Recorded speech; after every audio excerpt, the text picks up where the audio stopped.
I'm Josh Saunders. I'm Ryan Betson. We got our hands on Zelda Breath of the Wild. We're part of a very, very exclusive club, not only in Australia, but in the world. How does that feel? That's it. So like only 300 people at the Expo were able to get their hands on Breath of the Wild. We were lucky enough on the Thursday night preview to get a good 40 minutes with it. Yeah. It was a big thank you to Nintendo for letting us come have a go. That was exceptional. And if I wasn't already sold on the game, I am so far sold on this game, man. Like I am planning on buying an NX just for this. So for me, like I've never had a strong connection with Zelda or like the Legend of Zelda series. You suck. Because I've never really had Nintendo consoles. Like I played Ocarina of Time and sort of stuff because they're the staples, right?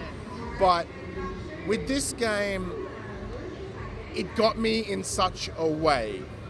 Because a lot of this game there's a lot of RPG mechanics. There's a lot of environmental stuff, and I really dig that. Well, things like cooking, like you can cook that, or you can combine them to cook this and get something extra. Yeah, even something as simple as just how temperature affects, Link. It's really cool. Yeah. So you got to make sure you got the right pants on, make sure the right jacket on. Yeah. You got to make sure you got all these things in place just to survive the world, let alone getting into the story. But the story, just like, it is going to be huge. The scope of the environment itself. Yeah. We got essentially it was 40 minutes, 2 20-minute hands-on. One was just world exploring, and the first was the first 20 minutes of the game.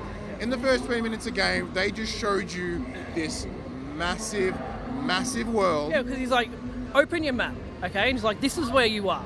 This is the zone you're in. I'm looking around them, this is a pretty big zone, yeah? And he goes, now zoom out. And it keeps zooming and zooming and zooming. So the small section that we spent our time with is allegedly less than 1% of the total map. That is disgusting. It was huge. It is literally disgusting because I feel the need to go into every single I'm a completionist. The world feels alive, yeah? You can interact with so many things and everything plays off one another. Like you held your sword and slashed it and you cut the grass and you're like, I cut the grass. That's the littlest thing. It's the little touches that make the world livable, make the world breathable, make the world feel alive. Yeah. So one of the things I did, I accidentally whipped an axe and it just cut grass. So it landed and cut a patch of grass. I'm like, are you kidding me? Yeah. But I think for me as well, the graphical style of the game kind of, in a way, it takes me back. Like it just makes me feel like a child playing my favourite game again. Yeah. Being the Zelda series. So I'm so happy that I got to play this game.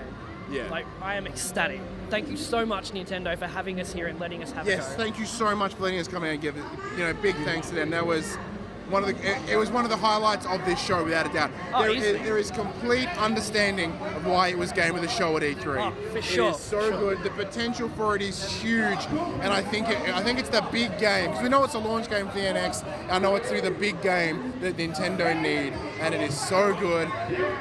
It's what they need and when they need it, yeah? So I'm just looking forward to a revitalized Nintendo and Zelda franchise with this game. I can't wait. I can't wait. I'm Ryan Betson. I'm Josh Saunders. I'm taking this home. It's pathetic.